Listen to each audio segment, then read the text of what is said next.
Welcome to my seed starting space, also known as my basement. It's not glamorous, but it works, and I start hundreds of seedlings down here every single year. I'm going to take you through the specifics on every single thing that I use for seed starting and bring you along for starting the very first seedlings of 2025.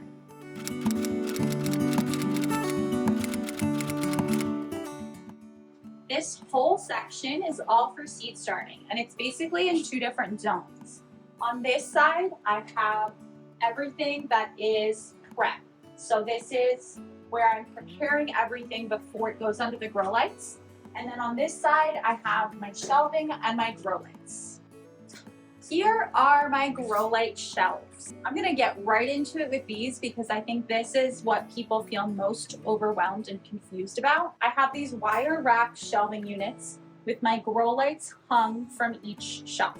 I didn't already have any kind of existing storage or shelving situation that would work for this, so I did buy these new. But if you have somewhere to hang grow lights, awesome. You don't need this exact situation. Because I did need to purchase something, there were a few things that I considered before I purchased these. One is they're relatively light compared to something that is more solid. Two, they're pretty easy to disassemble and put back together.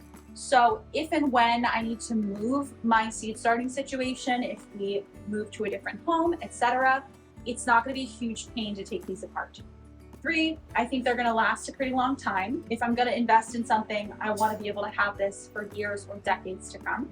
And finally, because of the rack open wire type shelving, it makes it really easy to hang grow lights. I have a couple different grow lights here. They all came with their own hardware and their own chains. I hang them from the chains and then I hook S-hooks wherever I want a light, and it's really easy to just slip that chain on an S-hook. So I like these shelves because if I ever want to move lights around, it's super easy because of this open framework. All right, now let's talk about grow lights. You actually do not need fancy, expensive grow lights to start seedlings indoors. These are not marketed as grow lights. They are not designed as grow lights. These are LED shop lights. They have the tube lights inside, which I personally kind of associate with old school fluorescent office lighting. But because they're LEDs, they're way more efficient, they're gonna last way longer, and they're not gonna produce a ton of heat or burn our seedlings. These particular lights are 5K, 4,500 lumens. What the heck does that mean? 5K refers to the color temperature of the light. The higher the number, the cooler the light temperature. The lower the number, the warmer the light temperature. The range between 5,000 and 6,500 on the Kelvin scale is the daylight range of light, or bright daylight. That is why I chose 5,000 for these. Lumens refers to the brightness of the light. I'm pretty sure all of mine are around 4,500. I think there's some variation between 4,000 and 5,000 in here, but my go-to is 5K, 4,500 lumens. It's possible that other color temperatures or brightness levels could work just as well or better, but this is what has worked for me.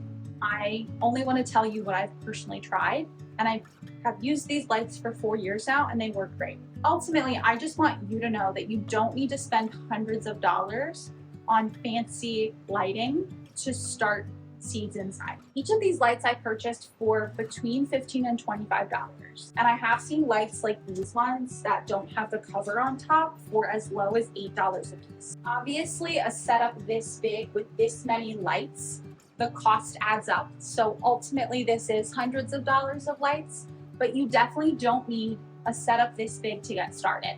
I didn't have a setup this big when I started. You could start with just 2 of these lights, and if you have a space that's 4 feet wide where you can hang your grow lights, you don't even need to get shelves. You can just start with the $40 to $50 of getting 2 of these shop lights and hang them somewhere where you can put your seedlings underneath, and that's it. The last sort of specialized thing I have over here is a seedling heat mat. If you don't know, different plants have different ranges of temperature at which the seeds germinate. Many plants fall within the 65 to 75 degree Fahrenheit range, which works really well for most people's ambient room temperature. but there are certain plants that really like more heat to germinate. Things like peppers, tomatoes, and squash really want a little bit more warmth for the seeds to germinate well. It may still be possible for them to germinate at room temperature. A lot of these things, the lower end of the temperature range is close to 70 degrees Fahrenheit, but I have found that being able to warm up the soil that those seeds are in hugely helps with both germination success rate and also shortening the time that those seeds take to germinate. For me, peppers were a plant that I really struggled to grow from seed until I got a heat mat. Once I had a heat mat, peppers were a lot easier for me to grow from seed and they germinated so much faster. There are many, many options online for these. I have kind of a huge one, which I personally love because it gives me a lot more real estate for my heat-loving seeds. If you're not growing as many seedlings as I do, you probably don't need something quite this big. The one thing that I would say to look out for with these, and that is worth spending a little bit of extra money for, is to get one that is temperature controlled with a thermostat. There are some heat mats that are just a plug-in and it just keeps a steady temperature, but obviously you don't have a lot of control over something like that. It's just to plug it in and it stays at one temperature. This one has temperature control with a probe and a thermostat. So I take the probe, I put it in the soil of my seed tray that I'm starting, and then I can set the temperature and this will respond to the actual temperature of the soil and keep it at my preferred temperature all the time. Now we have this whole prep section. I recently reorganized this so that my potting bench, my storage, my supplies, and my grow lights are all pretty much within reaching distance, and I can already tell this is going to make a huge difference in my seed starting process. This is my potting bench. I love this thing dearly. I am very lucky that this was already here. This was here, my storage units were here when we moved into this home, so I didn't have to source anything for this. It's a little clunky, it's a little janky, but I am very grateful that it's here. And that actually works out really well because I don't have to worry about getting dirty or getting water on it or spilling stuff on it. And I get to use something that's here instead of creating more waste by using something else. Underneath I have some storage. I keep my seeds here. I keep some like sticky traps for fungus gnats. I've got vermiculite down here. I've got a couple things for our indoor plants down here and my soil sifter. This is something I reorganized recently and I'm already so happy that it's all right here. The bulk of this is my pots for potting up plants. When I'm growing things like peppers or tomatoes that get quite large before I plant them outside, I will often pot them up into these nursery containers. These are all just saved from when I buy plants at the nursery. These are my soil blockers. This is the tool that I use for all of my seed starting.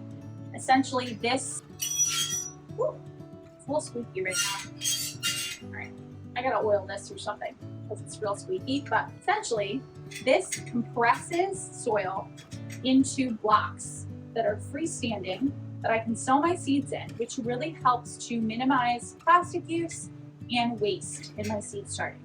These are the trays that I use for that soil blocking.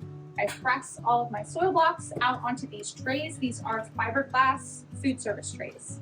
They're very light, they're very durable, and they will last me a super long time. Last but not least, I have these totes, which are new for me.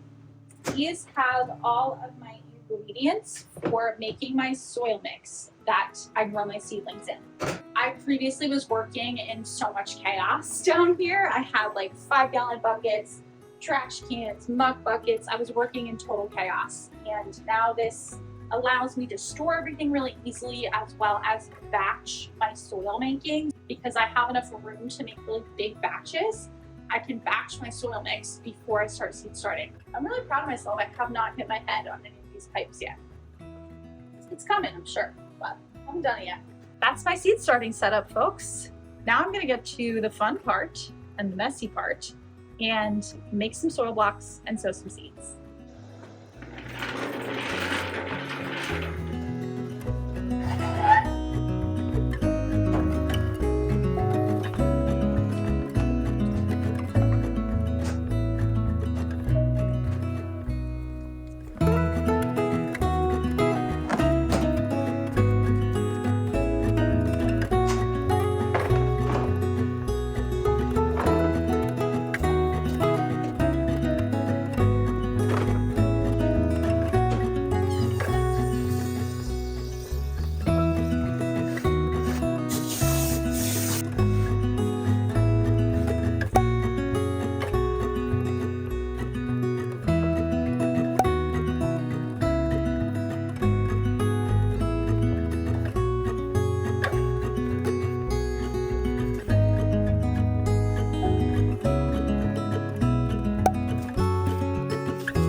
Thanks for joining me, friends. I hope this was helpful and I hope you learned something.